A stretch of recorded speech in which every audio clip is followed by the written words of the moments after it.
Aujourd'hui, je vais vous faire une story time. Story time de Merveille. Ah, la jeune Merveille. Merveille était une jeune fille qui habitait à Siafoumou. Elle avait 16 ans, elle avait les formes, un peu les hanches, les fesses, minces, ventre plat. Et elle était dans une école publique.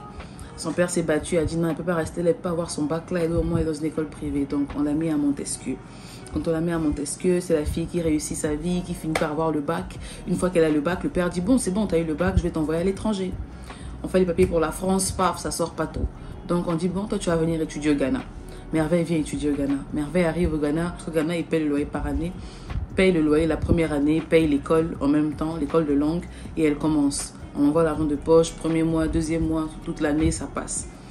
Après, c'est maintenant la rentrée qui commence. Il faut renouveler le contrat de bail. Il faut payer l'école. C'est la rentrée à l'université, il y a les fournitures à acheter. Bref, il y a plein de trucs à faire et aussi l'argent de poche à envoyer. C'était le mois de octobre. Merveille dit, ah papa, envoyez-moi l'argent, je vais faire les courses et tout ça. Le père dit, bah désolé, là c'est chaud, attends un peu, on va voir ce qu'on peut faire. Dans le attends un peu là, c'est là où Merveille se retrouve dans la rue. Il n'y a plus de loyer. Elle va habiter chez une amie. Elle est chez l'amie en question, l'amie a un copain. Le copain a un ami. Ils se rencontrent, après bon, ils discutent un peu. Le gars, oui, ils veulent se mettre en couple, mais le gars n'est pas sérieux. Moi, sa copine, elle ont des problèmes, elle déménage chez le gars, elle va habiter chez le gars. Le gars la bastonne, le gars la frappe, le gars la met mal à l'aise. Bam, elle va chez une autre copine. La copine lui dit non, il faut que tu te battes, il faut que tu sois indépendante. Elle n'a pas bien compris le sens de l'indépendance et elle se retrouve à boire, elle se retrouve dans les boîtes de nuit, à chercher le gars qui vient, chercher l'argent parce qu'il faut qu'elle se débrouille. Pendant ce temps, le papa envoie parfois 50 000. Tiens d'abord, ça gère d'abord. Sois forte, gère seulement, ça va aller. Et après, elle tombe enceinte d'un des gars, elle n'a pas fait un avortement. Elle tombe sur un étranger qui dit, un blanc qui dit, bon, moi je vais prendre soin de toi, tout ça, là, ils se mettent en couple. Mais le gars a sa femme à l'étranger, donc tu restes calme, j'ai ma femme, je prends juste soin de toi. Elle roule, elle finit par rouler dans la voiture de gare. Le gars la met dans un appartement qui est bien.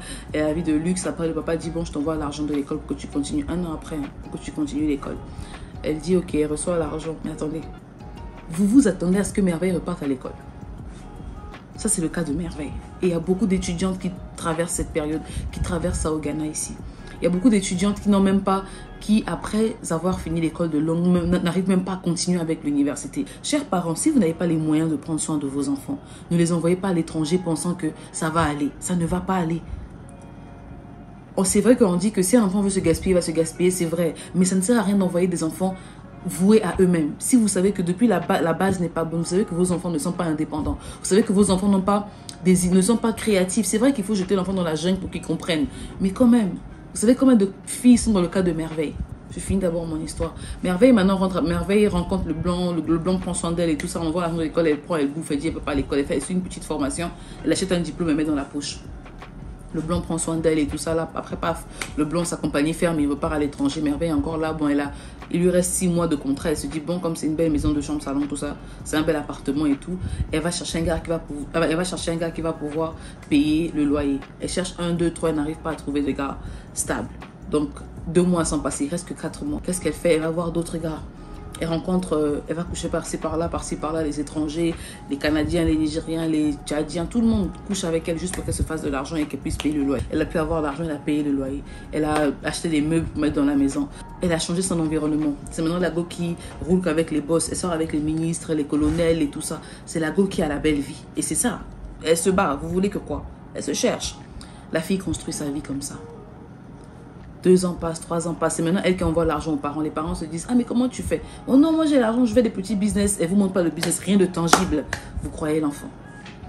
Elle vous envoie l'argent tout le temps, elle vous envoie l'argent. Non, ton frère ici est malade, elle envoie l'argent, elle envoie l'argent, elle envoie l'argent.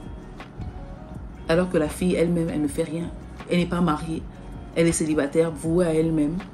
Elle vous envoie un diplôme pour vous dire qu'elle a eu sa licence. Et c'est tout ce que vous avez pris comme note. Après quelques temps passe, elle va à Dubaï, elle prend les photos, elle va à Dubaï, elle revient, elle va au Maroc. C'est la fille qui voyage. Quelques temps après, c'est la fille qui tombe malade. Quelques temps après, elle tousse. Elle est malade. Elle va faire les tests, elle a le sida. On dit que maintenant le sida se guérit, donc elle va prendre des médicaments. Elle prend des médicaments, elle est toujours en forme et tout.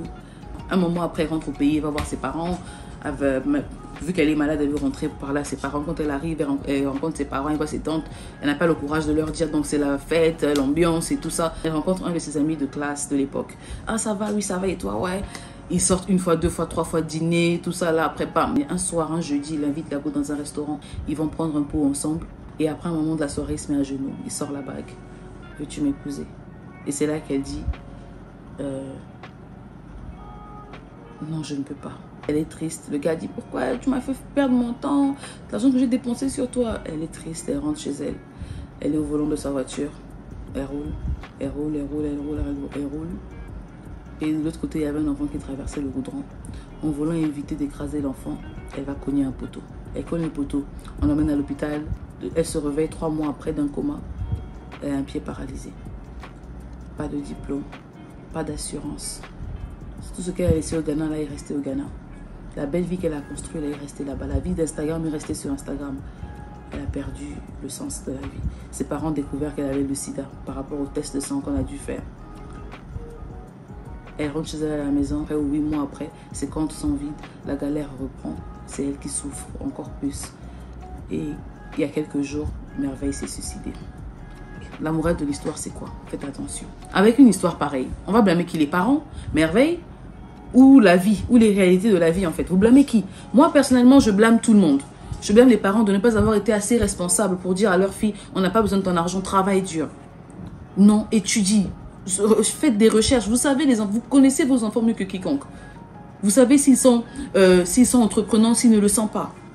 Donc, vous devez toujours chercher à rester en contact avec eux, les rappeler leur morale, rappeler l'éducation que vous leur avez donnée. C'est important. Pas parce que l'enfant à l'étranger, papa, aujourd'hui, je ne parle plus à ma fille, elle m'avait énervé. C'est quel comportement? Surtout les papas qui passent leur temps à se fâcher avec leurs enfants à l'étranger et vous ne parlez pas à vos enfants. Sérieusement, est-ce que vous savez à quoi est-ce que vos enfants sont exposés? Est-ce que vous avez conscience de ce que vos enfants traversent tous les jours? Vous savez comment ils se nourrissent? D'autres font le trottoir. C'est pas tout le monde qui finit ménagère ou non, j'ai un petit job. C'est pas tout le monde.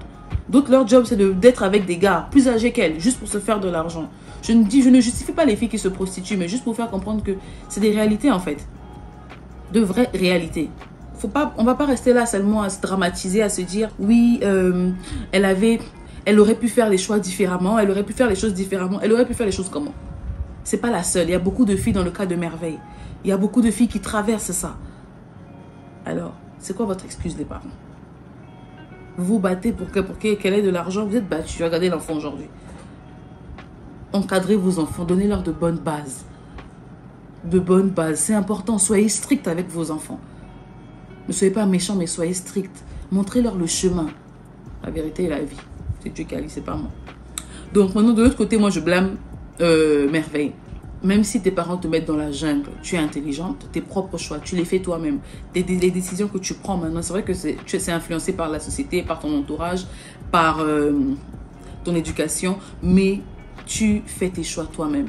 Et quand tu fais un truc, assure-toi que tu le fais bien. Et quand tu le fais, sois sûr que si jamais il y a des conséquences, tu les paieras. Si jamais tu paieras les conséquences de ce que tu fais. Si jamais